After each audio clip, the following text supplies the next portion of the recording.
What's up, everybody? Welcome back to my channel. Welcome if you're new. I hope that you all are doing well. In today's video, we are reviewing The Sun is Also a Star by Nicola Yoon.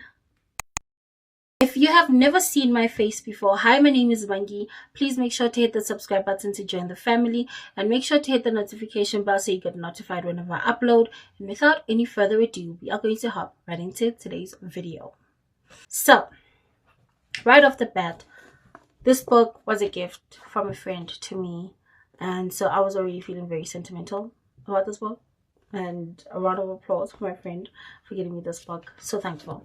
Anyway, this book took me 5 days to complete. I started reading it on the 11th of November and finished it on the 16th of November. I remember it was just before midnight when I finished it, and I went back to read it again. I went back to read the last, I want to say it was about the last 50 or the last 100 pages. I can't remember. I went back to reread that, and I was just sobbing. I was crying. I'm laughing now because I'm like, oh my goodness, I must have looked ridiculous. But I was alone. I was in my own room. So that was okay. My mom didn't hear me. So it was good. So it was cool. It was cool. Anyway, I cried, and I remember writing the review the next morning. I think it was around 4:44. I couldn't sleep, and I thought about the book again. I just sobbed again, and I wrote in the review, it is 4:44 on a Monday morning, and I am sobbing, and I gave it 5 stars. And this was the realest book that I've read. I cried so hard. So right off the bat, this book is set up in one day. This entire book is just one day, except for the few times when somebody's thinking back to a past event or whatever. But the entire book is one day, which I feel like makes it worse, because I can't imagine experiencing all these emotions in a single day. I actually forgot almost halfway through the book that this was all set up in one day, even though I knew, because what's going on in the beginning and what's going on in the end and how the people are, it's so vastly different. It is incredible. It was so lovely to read. Anyway, so now our 2 characters, one is Natasha, and she's from Jamaica, and her family is facing deportation. And then our other character, his name is, hold on, let me check. His name is Daniel, and he is from Korea, but he was born in the US. And he meets Natasha, and it's a whole thing. I'm going to talk about it. Anyway, so Natasha. Let's talk about our girl Natasha. I love Natasha. And in the movie, Yara Shahidi plays Natasha, and I was just mind blown. At the time, I was still extremely obsessed with Yara Shahidi. Of course, she's always been such an incredible actress, and I love her work. But I think, especially in this book, she really touched me. So Natasha and Daniel are absolute opposites. Okay, they are opposites. Natasha believes in science. She's about realism. She's about logic. She's about skepticism, And Daniel, on the other hand, Daniel is a me. I'm a Daniel, not gonna lie. He believes in love, in romance, in fate, and the universe just working things out in our favor, And I love that. I love that. It was so jarring meeting them, and I liked seeing their conversation, and the banter, and all the times that they would disagree on things and how they would talk about it. Was so lovely. This book, gosh, I have very little words. I'm almost speechless, except I'm talking, but you know what I mean. The book was so good. It was so good. So these people are opposites. They are opposites in in personality, they're opposites in what they believe, and it is quite interesting reading about these two people. They are such such an unlikely couple. Like, you don't expect to find people like this who are together or being in love or friends or whatever the case may be. It's crazy. So their core conflict. They have one day. They literally have one day. And this one day that they have is the only day. They literally don't have a future as yet as a couple. And Sana, this book had me in a dang chokehold the entire time. And even now, I'm still thinking about this book because this was arguably the best book that I've read in a very, very long time. Also, I'm reading a book that is the complete opposite right now. It's like that way. Well, this one is, this book has my entire heart. Okay, this book has my whole heart. Miss Nicola Yoon, you are a star and you inspire me. Okay, but anyway, another core conflict of theirs, it's love versus systems. So the girl believes in is a logical person, believes in all of these realism and all these things, right? And she allows herself just this one day to have hope. She allows herself to have hope just this one day, to hope that things work out, to hope that somebody does something, somebody works something out, and that they can stay in the city that arguably the only home that she's ever really known, because she came when she was much younger. She came to the country when she was very young, and she's in her senior year, which is matric basically, and now she's being deported in the middle of the year. And if she gets deported, if she's getting deported to Jamaica, now this is something that I was thinking about the whole time. The girl is doing the American curriculum her entire life, right? All of a sudden, she's getting moved to Jamaica. In Jamaica, I think they use the British system, so not the same school, not the same education system as the US, right? And I'm just like, I don't know what I would do, thinking, I just have my senior year exams, and then all of a sudden I don't have my senior year exams. I have to write my A levels and whatever else. I don't know. I was so anxious on her behalf. I was just like, oh my goodness, I couldn't. I would be so dang anxious. I'd be like, save me. I don't know what I would do. I don't know what I would do. So thankful I've never have to be in that situation right now, because they are so different. Each of them is determined, especially the guy. He's determined to change the way that she sees the world. He's determined to prove to her that life is not all just logic and facts, right? He's determined to be like, yo, love is real, romance is real, the universe is real, and all these things. It is such a beautiful thing. If I met a guy like Daniel, 10 out of 10. So one of the themes in this book is free will versus fate. Now, a lot of what Daniel believes is that everything is fate. Everything that happens is by chance that is happening. Whereas Natasha feels like a lot of what happens is by free will. Like, people make decisions that lead them into whatever situation they find themselves in. And I like to think I believe in a little bit of both. I feel like things are set up, sure. But sometimes it's free will. Sometimes you make the decision to do something, and whatever the consequences you face, you have to face them. It's whatever, right? I believe that. Another theme is immigration and belonging. So these people are, okay, first with her, right? I think I already touched on this a little bit with school and all that. She might be Jamaican, but this woman has grown up, this girl has grown up in America her entire life. She is American at heart, right? And it's so insane because she wants to stay in the US, right? She wants to stay because this is where she belongs.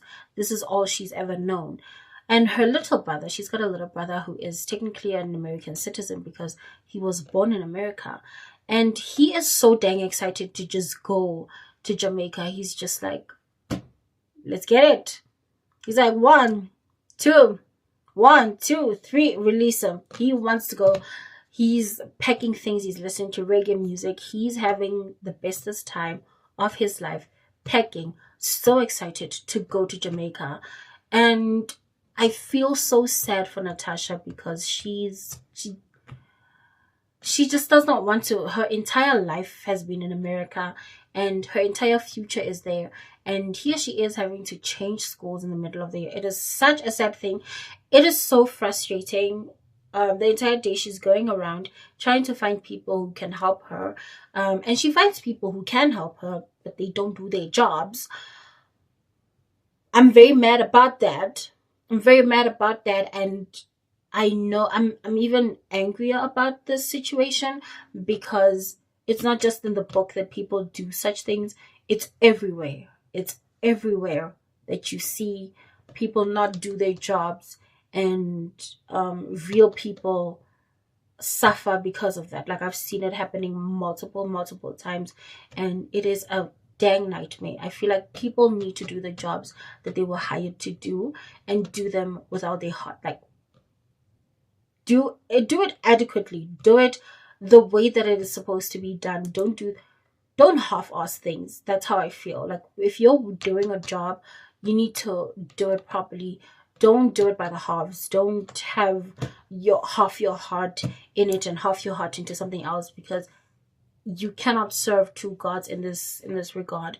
And in this regard, the God that you're supposed to be serving is your job. Like you need to do your job properly. You can't mix your job and other things during work hours because anyway, absolutely just like the man who made it so she couldn't stay because he was occupied with a woman thinking, okay, let me shut up. But you can guess what happened. Instead of doing his job, he decided to go for the secretary. And he was a married man. Makes me so angry. Makes me irrationally angry. But anyway, let me just carry on. Technically, she feels she belongs in the US. She does not belong with the people in Jamaica because she's never been to Jamaica. She doesn't know what goes on in Jamaica. And the same is true for Daniel. Daniel is Korean. His parents are Korean. They moved from Korea to America. But he is at heart an American boy.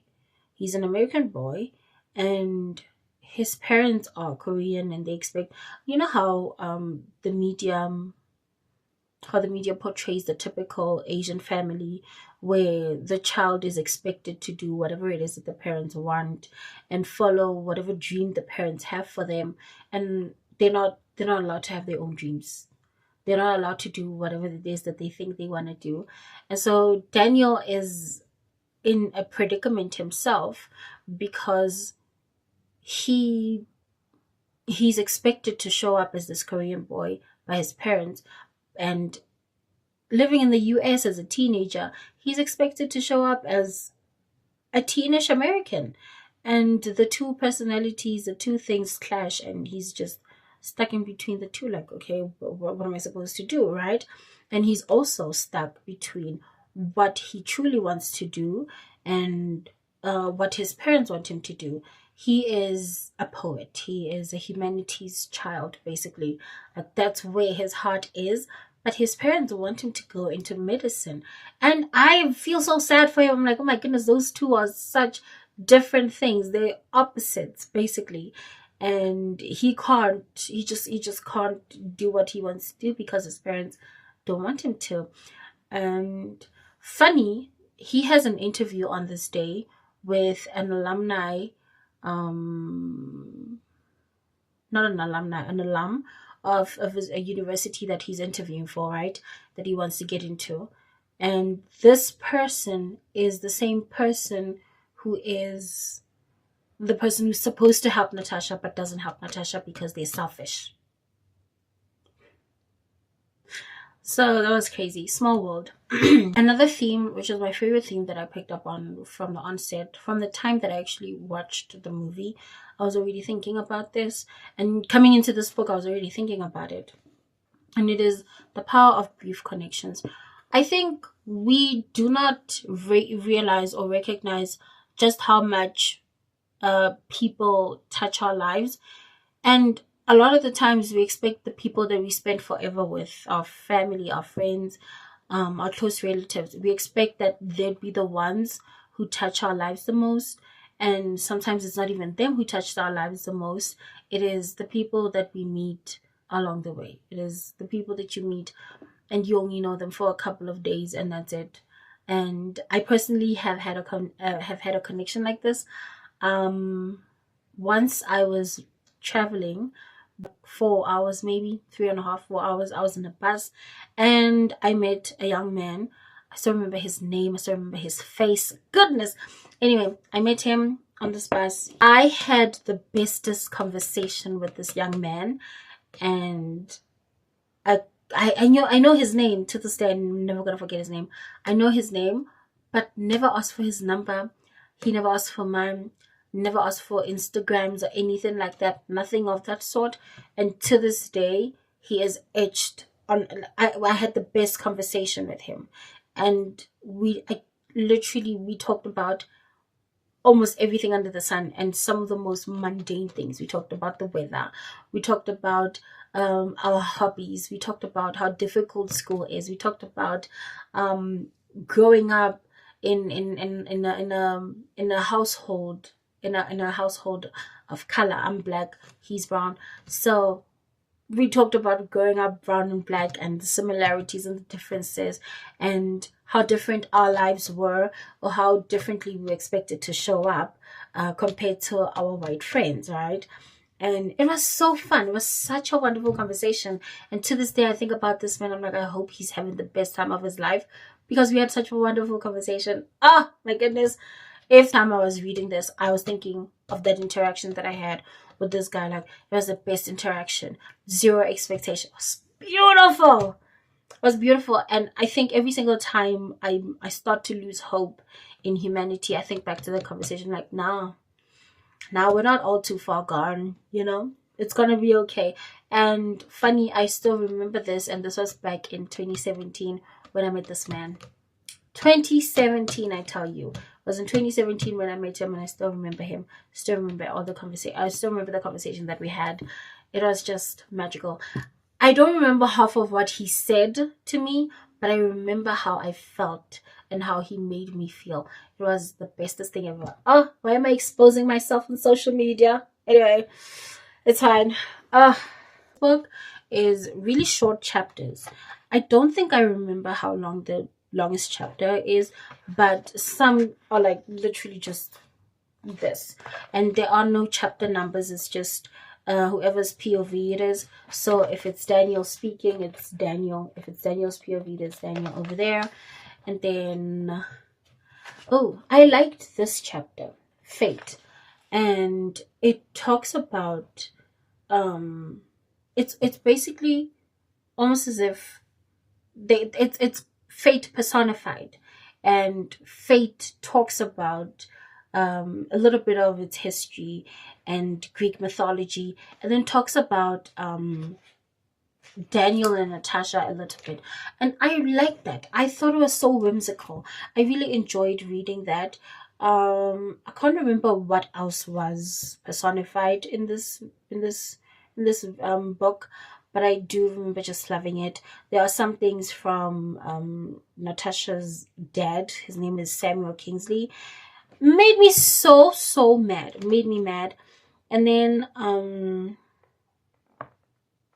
there was one from Joe. Joe, I think was, if I'm not mistaken, Joe was a man who drove or was a conductor on the train. I think it was beautiful to read, but my favorite chapter was definitely the one with Fate. I thought it was beautiful. I think this is supposed to be a poem that Daniel wrote. It is on page 303.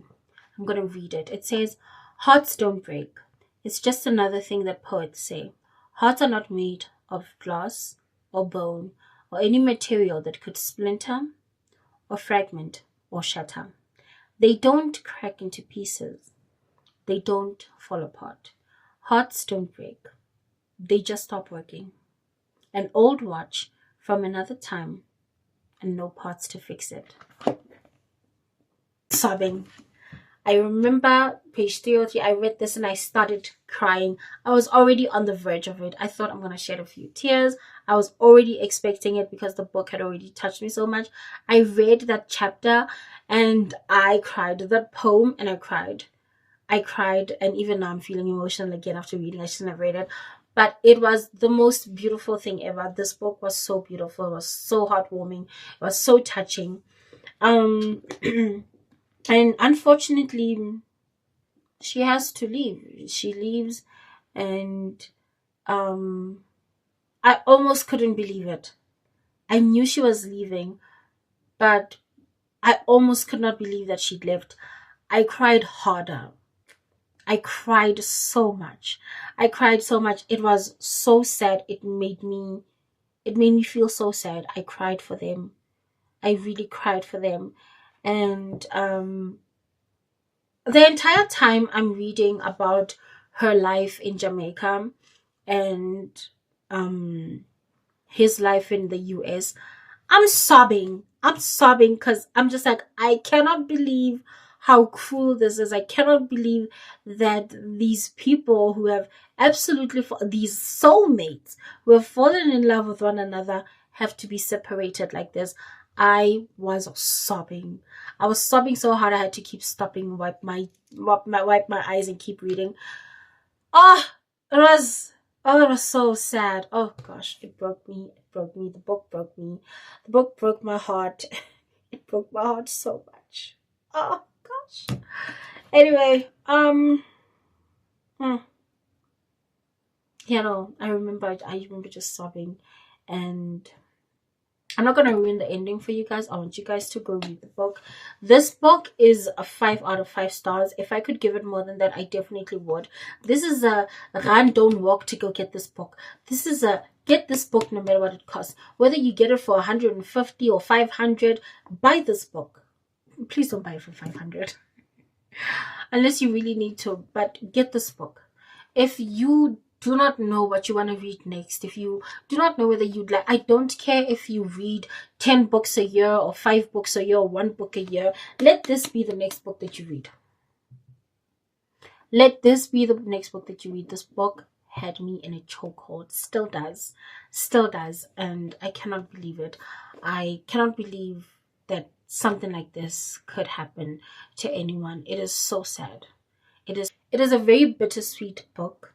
It is a very bittersweet book, and I genuinely loved it. It was so bitter. So the core message: you cannot control the universe, but you can control how you show up in every moment. So we are not, whether we want to admit it or not, we're not in control of anything. And there's a scripture. I keep forgetting where to find the scripture. I'll write it on the screen somewhere. There's a scripture that says that we plan but God decides, right? And I think it is testament to everything that happens in life. We make so many plans, and yet in the end we don't get to decide whether it happens or not. Sometimes we make plans and they don't work out, and we move on to plan B. And that doesn't work out, sometimes we move on to plan C. And that doesn't work. So luckily there's 26 letters in the alphabet, but we make so many plans, and it doesn't always occur that way. And in the past, I've always just worried about what comes next, worried about what's happening next, what am I going to do next, what about this, what about after this, and there was only one time in my life where I was not worried about anything else, and that was during that conversation on the bus that I told you guys about. My goodness, the man has left a mark on my heart in the most beautiful way possible. Okay. And I think up until recently, that was the only time that I had allowed myself to be in the moment, because I think before then and after then, I've just constantly worried about what comes next, and this entire year has just been a year where I'm learning to be present. I'm teaching myself to be here, in here now, just be here, and not think about what happens in the future, which is difficult considering I graduated earlier this year and I'm still job hunting. It is a crazy thing, and it has been very difficult. It has been quite a challenge for me to stay in the moment, because you want to know, am I going to be able to get a job? We know the statistics. We see what's happening in the world. We can see that things are not going as great for a lot of people. And there's only so many jobs for such a huge number, such a huge amount of people who qualify for these jobs. It is absolutely insane. So learning to be in the moment this year has been quite a task. It has been daunting, and I'm quite proud of myself because I think I'm getting the hang of it. It's December now, but you know what? It's fine. A win is a win. A win is a win. I think I only started feeling as if I was getting there around October, and I was like, you know what? We made progress. So we need to learn to always to live in the present. Allow ourselves to live in the present. I'm not saying be reckless, but allow yourself to be present in every moment, and show up as who you need to be and who you are, true to yourself in every single moment. Anyway, you guys, I'm going to leave it right there. Thank you so much for tuning into today's video. Please make sure to hit the subscribe button to join the family. When we get to 200 subscribers, as of filming this, I'm at 190, I can't remember, 190 what, but when we get to 200 subscribers, I will be announcing our giveaway, and it is likely going to be happening in the new year, because now Christmas is coming up, the new year is coming up. There's a lot happening, but the giveaway will be announced. I will work out all the details and you guys will know what is happening. And I'm so excited. I'm very excited. Thank you guys so much for tuning into today's video. Please make sure to hit the subscribe button to join the family, and hit the notification bell so you get notified whenever I upload. Also follow me on Instagram, on TikTok, and on Twitter at _smangela_. Add me on Snapchat at smangela_m, and add me on my Goodreads. All my links will be linked below in the description box. Thank you all so much for tuning in. I love you all so much. Take care of yourselves. Happy day of reconciliation. It is the 16th today. Obviously you guys will be seeing this much later this week, but today is the 16th of December. Happy day of reconciliation. We are officially a few days away, a couple of days away from my birthday. My birthday is on the 31st. So excited about that. But anyway, thank you so much, all the way to the moon, around the sun, and back again. Bye.